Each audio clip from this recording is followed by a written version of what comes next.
చావు అంచుల కోరల వరకు వెళ్ళి తప్పించుకున్నారు. దాని వివరాలు కాస్త చెప్పండి.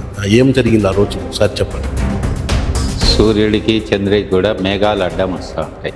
అట్లా కొన్ని మేఘాలు కప్పుకుంటూ ఉంటాయి. అవి పోతాయి, మళ్ళా వెలుగులేకి వస్తారు. తంబళ్లపల్లి నియోజకవర్గం అంటేనే ఫ్యాక్షన్ రాజకీయాలకు నెలవు.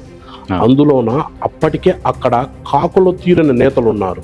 గ్రామాలకు పోవాలంటే అప్పుడు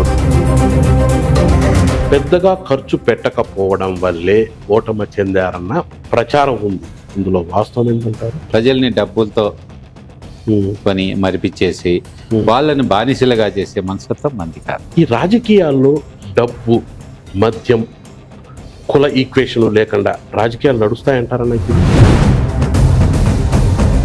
మోడీ గారికి ఏం బ్యాక్గ్రౌండ్ ఉంది? నేను భయపడిపోయింటే నేను ఆ రోజు ప్రాణాలు పోయింది. వెంకయ్య నాయుడు గారు క్రియాశీలక రాజకీయాల నుంచి వైదొలిగిన తరువాత చల్లపల్లె నరసింహారెడ్డి రాజకీయ జీవితం కూడా ఎవరైనా భారత రాష్ట్రపతి కానీ వాళ్ళ తల్లి రొమ్ము పాలు దాగిన ఎవడైనా వచ్చి లాల్ చౌక్ లో జాతీయ జెండా ఎగరేసిపోతే వాళ్ళకు 2 కోట్లు డబ్బులు ఇస్తామని సవాల్ చేశారు.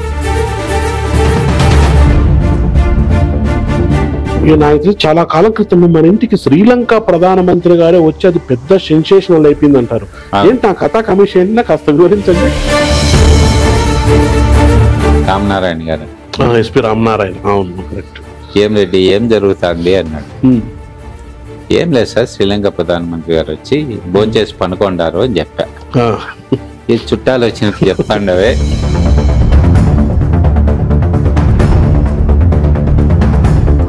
ట్రైన్ లో పోతుంటే ఆయన్ని కూడా చంపారు. వాళ్ళంతా బలిదానాలు చేశారు. చల్లపల్లె నరసింహారెడ్డి గారి కింద ఎవరు రాజకీయంగా ఎదగరని, ఈ కారణంగా చాలా మంది మీ నుంచి దూరం అయ్యారన్న ప్రచారం కూడా ఉంది. ఇందులో వాస్తవం ఏంటంటారు?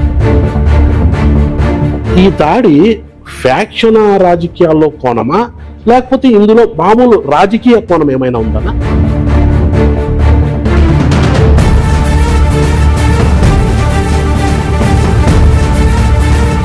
చల్లపల్లి నరసింహారెడ్డి ఎన్నికల బరిలో ఉంటారా?